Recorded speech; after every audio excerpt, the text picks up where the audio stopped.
Welcome to the 2025-26 Utah Winter Weather Special. We're going to show you how long-range weather patterns are trending and what all that science means for you. Each one of us tackled a region in Utah. We're going to break down how the weather pattern is going to impact your neck of the woods. But to get things started, we're going to head back to the Fox 13 Weather Center to show you what La Niña is up to for the winter season. Follow me. We first have to take a look at the big picture, ENSO. ENSO stands for El Niño Southern Oscillation.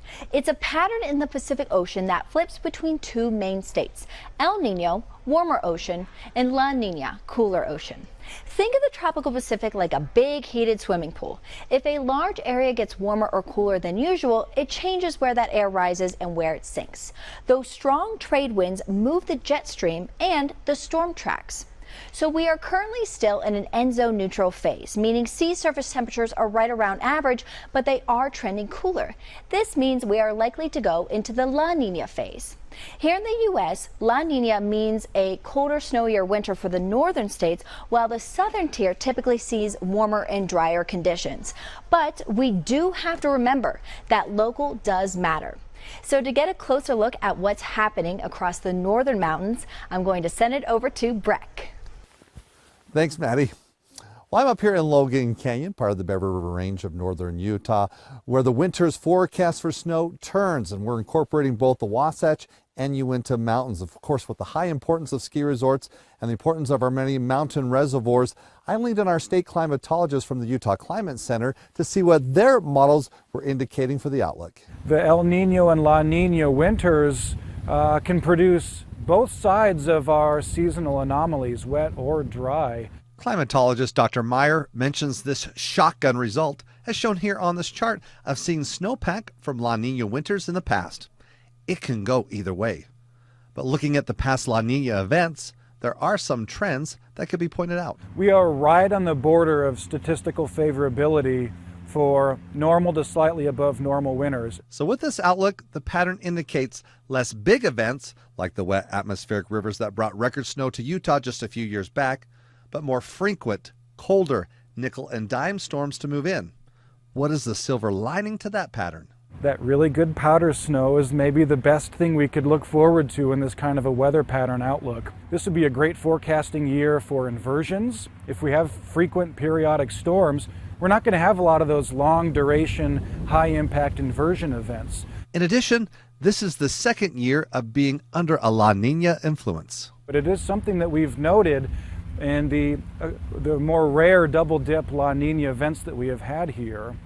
And that's kind of where we're seeing the forecast models trending, is pushing us more towards a favorable, wetter than normal winter. So with the odds slightly in our favor for the northern mountains on our snowpack outlook, do the northern valleys see a similar track? Let's turn to meteorologist Damon Yanni to check on that focus.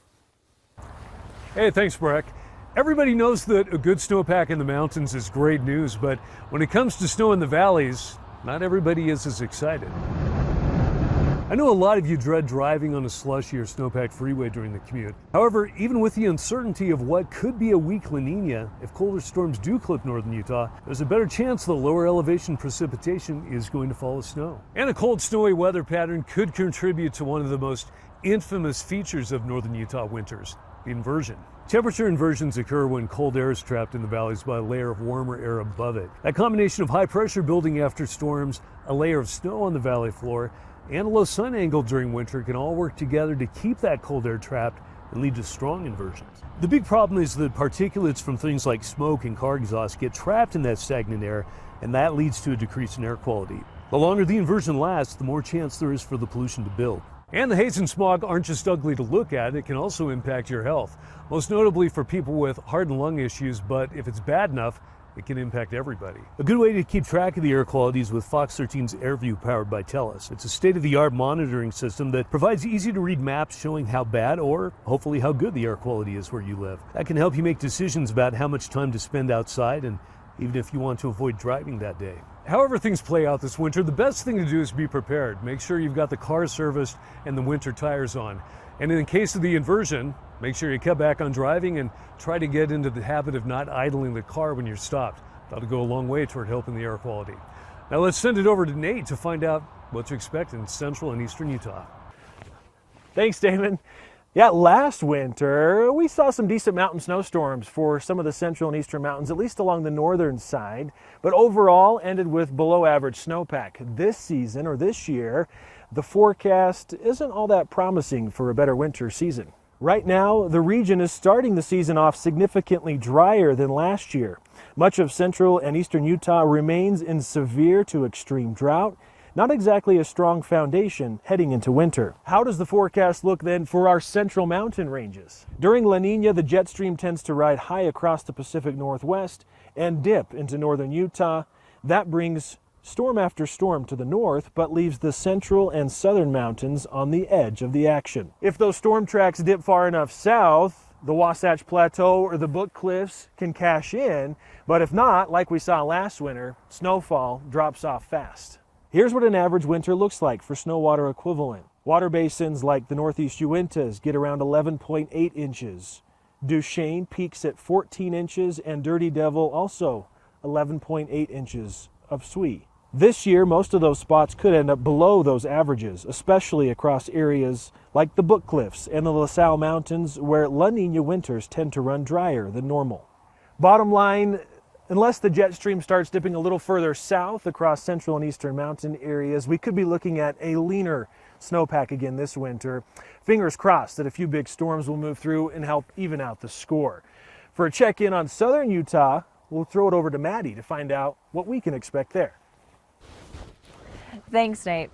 During a La Niña, the jet stream normally shifts northward. This means a couple of different things for southern Utah. It means on average above average seasonal highs and below average precipitation. Right now, NOAA assigns a 60 to 80% chance of warmer than average conditions for the region. Under this type of pattern, snowpack tends to be below normal, building slower and melting sooner. Less storm events in the nearby mountains means less snowpack. Mountain snow water equivalent projections from the Natural Resources Conservation Service suggest 70 to 80% chance of normal for basins in Washington, Iron, and Garfield counties, meaning reduced runoff for spring of 2026. This means drought conditions are likely to persist or even worsen. Dry winters allow soil to heat faster in the spring. This can lead to earlier onset hot weather and a possible longer wildfire season. In the past, La Niña years in southern Utah have been linked to more frequent and longer wildfires. Unfortunately, a positive La Niña season would be bad for southern Utah. To recap what it could mean for the region, it would reduce water supply, intensify drought, increase wildfire risk, which would ultimately disrupt ecosystems linked to snow cycles. The good news is, over the past couple of months, southern Utah has received a decent amount of rainfall, helping out a little bit with those drought conditions. On the behalf of the entire meteorology team at Fox 13 News Utah, we want to thank you so much for watching our 2025-2026 winter weather special. Make sure to stay tuned with us on air and online to see how the season is progressing.